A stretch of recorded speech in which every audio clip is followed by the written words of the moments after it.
Pull out your wallet and take a look at what's inside.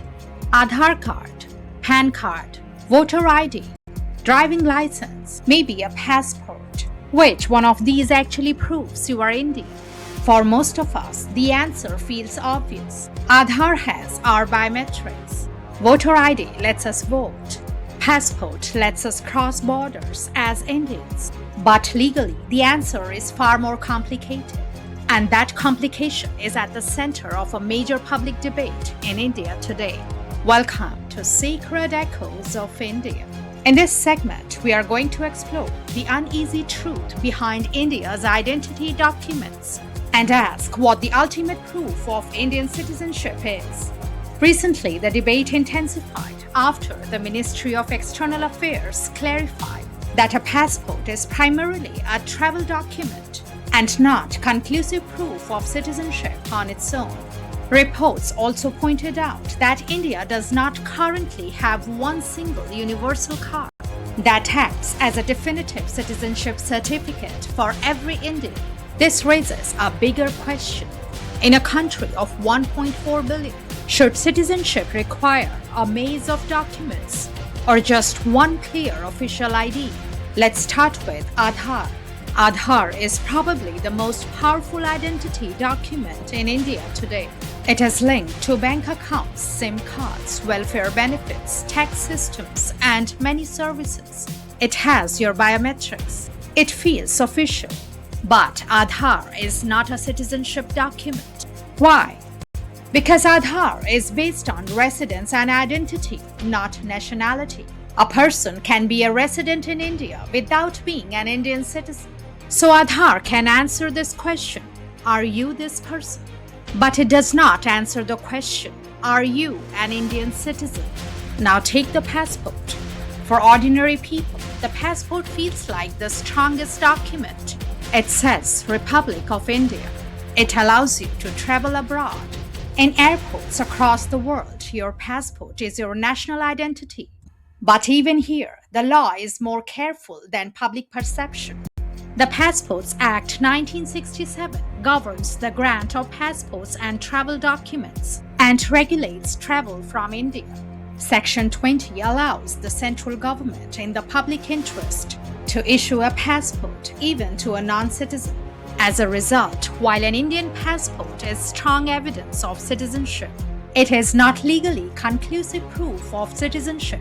Evidence and conclusive proof are not always the same. Then comes voter ID.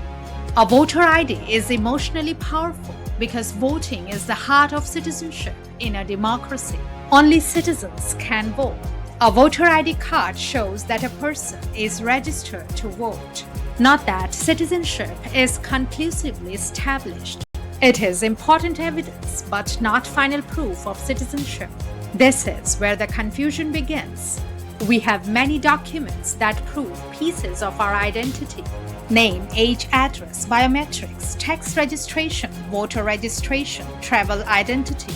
But citizenship is not just identity. Citizenship is a legal status. Under the Citizenship Act 1955, Indian citizenship can be acquired by birth, descent, registration, naturalization, and incorporation of territory. For example, under the Citizenship Act, the rules for citizenship by birth changed across time. For those born in India before July 1st, 1987, birth in India generally carried a different legal position than for those born after that date. For later periods, the citizenship status of one or both parents becomes legally important. So what proves citizenship? Often, proving citizenship requires a bundle of documents, not just one card. For people who acquire citizenship by registration or naturalization, there is a clearer document, a certificate of registration and naturalization. The MHA citizenship process refers to such certificates in relevant cases. Section 13 of the Citizenship Act allows the central government to issue a conclusive certificate of citizenship to a person whose status is in doubt, unless it was obtained by fraud or concealment. That sounds like the document we are looking for.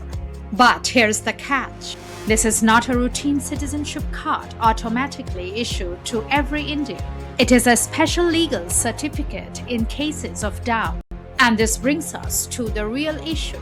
If no single document proves citizenship, how do people prove it? Who carries the burden? The citizen or the government? Under the Foreigners Act, the burden is on the person to prove they are not a foreigner. But a legal rule in a specific proceeding is one thing. Turning citizenship into a mass documentary test for ordinary people is another. Think about the unequal impact.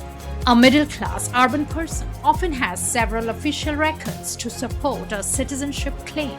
But what about someone born at home in a village? Floods, marriage, missing birth records, and spelling errors can make proving citizenship harder, even under a seemingly neutral system. The real debate isn't which document proves citizenship. It's whether citizenship should depend on documents many citizens never had. Interestingly, Indian law already provides for national identity cards. Under the citizenship rules of 2003, a national identity card must be issued to every citizen listed in the National Register of Indian Citizens. So the idea is legally possible, but the logistical hurdles are massive. Any national citizenship document must protect privacy, ensure easy corrections, provide appeals and legal aid, and avoid punishing people for missing or faulty records. Because citizenship is not just a card, but a person's relationship with the republic. Documents do not make us Indian, but documents decide whether the state recognizes us as Indian. And that's why this debate matters. In everyday life, we say, "I'm Indian," but in law, the state requires proof. So the question is, should citizens always have to prove they belong? Or should the state recognize its own people through a fair citizenship record? In the end, citizenship is defined not just by documents, but how fairly the republic treats its people. Thanks for joining us today. If you like this content, don't forget to like, subscribe, and hit the bell icon for more insightful videos. Until next time, stay curious and keep exploring.